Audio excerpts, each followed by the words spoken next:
Anyone who's ever fought in a war comes face to face with the evil of violence. Wartime conditions erode the fabric of society, and everyone involved, whether they be military or civilians, suffer from the tragic destruction of both life and the social order. We've all seen and heard about the suffering and death caused by wars. I fought in Vietnam many years ago. I saw firsthand the pain and suffering of the soldiers and the Vietnamese people.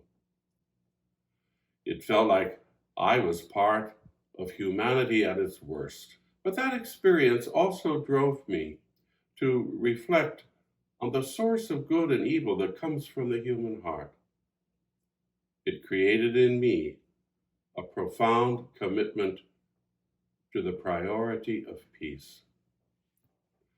Long before there is any use of military force, all parties must be concerned to have it in their hearts to be committed to resolving their conflicts in a peaceful manner without resorting to the use of violence.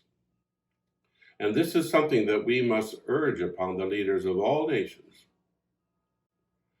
You know, even in our individual lives, everyone should maintain a priority for peace. Yes, there will be inevitable conflicts in relationships, and how we respond to those conflicts is what often makes all the difference.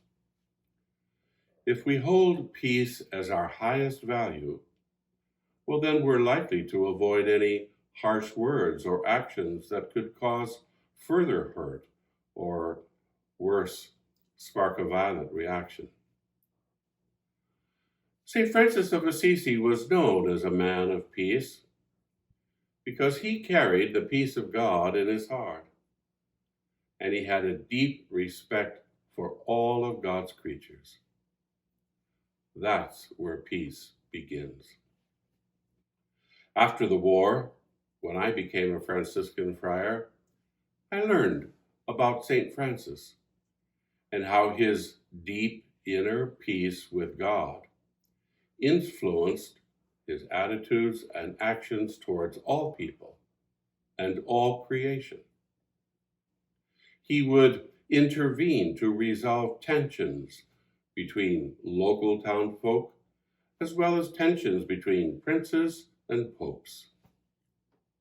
He is renowned for having gone to the Middle East during one of the Crusades to meet personally with the Sultan of Egypt in an attempt to bring peace to those warring sides.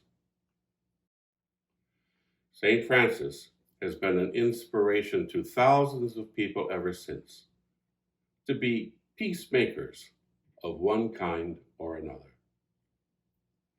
If you open your heart to the peace of God and do what you can to make peace a priority in your life, well, you too can be a peacemaker who Jesus called the children of God.